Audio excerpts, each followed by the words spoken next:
Hey guys, it's QuickyBaby. I hope you've had a lovely weekend and welcome back to World of Tanks. This time I'm playing in the T-44-100, the Mission Marathon Tier 8 Soviet Premium Medium Tank Reward Vehicle. Now I've had this vehicle now for about a month and yeah, it's not great. It's certainly not bad. It's just good, it's okay. Because it's so well rounded, this vehicle pretty much has no weaknesses. It's very mobile due to its excellent ground resistances. Its gun doesn't have bad DPM. It doesn't have bad aim time, in fact, at 2.2 seconds, with some very impressive dispersion values on the gun when you're turning the tank and also when you're turning the turret. Its accuracy as well isn't bad, 0.35. It doesn't have bad hull armor. 90mm at the front and 75 at the side, and it's even got some spaced armor over the side to help protect against heat rounds and high explosive rounds. It doesn't have bad view range either, 380 meters, allowing me to spot this Borsig early and put a couple of rounds into him. I'm not sure if that last one was a high explosive round. It probably was, considering I did 326 to him. Totaling 595 damage done to the Tier 8 German tank destroyer, and that's a great result to get that player out early, because there were only 4 top tier tanks on the enemy team. Now we have removed one of them, 3 out of 4 remain, and that's very important to do. I've pretty much changed this matchup immediately. It was a 44%er, I guess, and look, XVM and guesstimating the percentage chance to win it's just a loose ballpark figure, right? I'm not saying that, now it's going to be like 52% chance to win.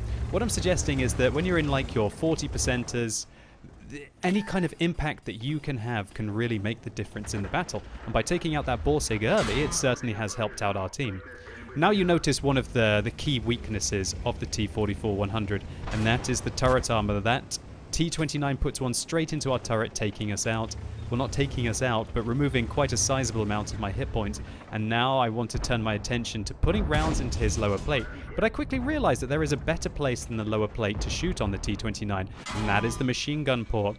Unfortunately, the Type 59 on the enemy team finds a shot into us. Look at that, penetrating our upper hull armor there. Only 90mm on the front of this tank. If I was driving a T-54 first prototype, I'm almost 100% certain that Type 59 would have ricocheted off us.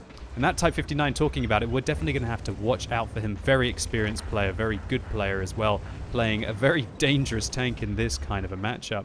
And when you think about it, Type 59 versus T-44-100, I guess the Type 59 has the slight armor advantage, especially with regards to its turret armor.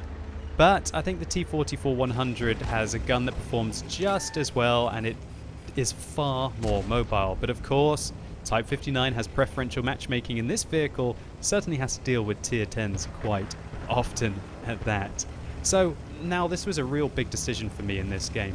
I could have easily pushed down that valley with the big chunk of my teammates, gone into the base, perhaps taken out the Cromwell, but I thought that Type 59 and possibly a few of his friends would be able to slow down our advance, and we didn't really need 6 tanks to hopefully take out that Tier 8 premium Chinese medium tank. So instead I noticed the push that was coming down from the east of the map, through the valley, an IS-2, a T-34-85 and a Cromwell Blin, who has now been spotted in our base.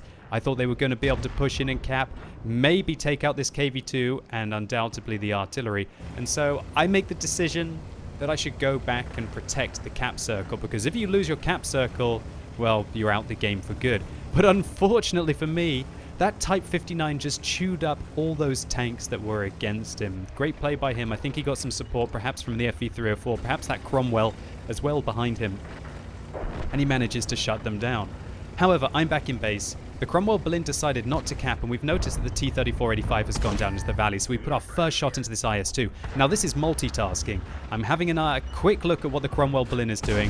I managed to avoid the first shell from the IS-2, and I drive to his right and then jink back to the left. When you've got excellent mobility, I don't want him to start turning his turret to be able to get a shot into me effectively.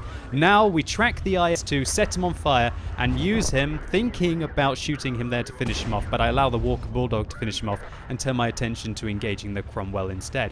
So now we've secured the base. We just took out the entirety of a Tier 7, is that Chinese? Yes, Chinese heavy tank. I don't think that was the premium variant, was it?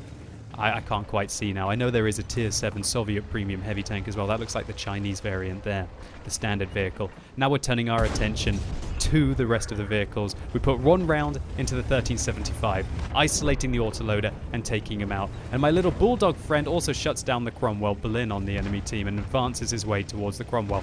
I think about pulling back, and then I decide that I need to make use of this bulldog right now. He's being very aggressive. Oh, my shot goes high and left there. I probably should have aimed that one fully to be able to secure the kill. The bulldog goes down. Luckily, we take out the Cromwell, and there's the Type 59. He's on 43% of his hit points. He's on 556 hit points. That means that we both have to shoot each other 3 times. Well, not if I land in a shot like that. Great shot on the move into the Type 59, and now this is so important. Watch, I'm making my way up the slope until I'm no longer spotted. I want to bait the Type 59 into thinking that I'm going up there.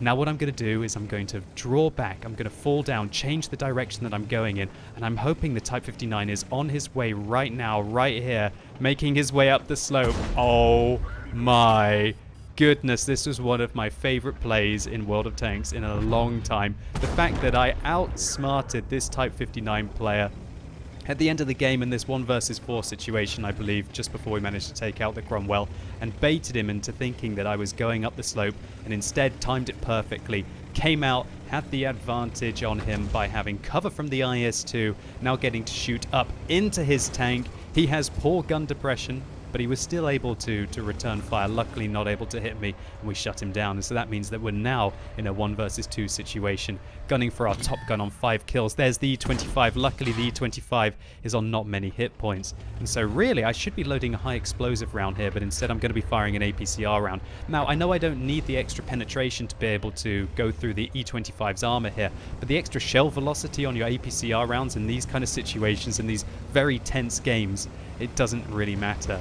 So I drive into a rock there, unfortunately, but another very important thing happens right now. Okay, so an E25 is a very fast tank destroyer if he's driving forwards. So what I do is I turn round to where I know that he's going to be facing, so he won't be able to run away from me.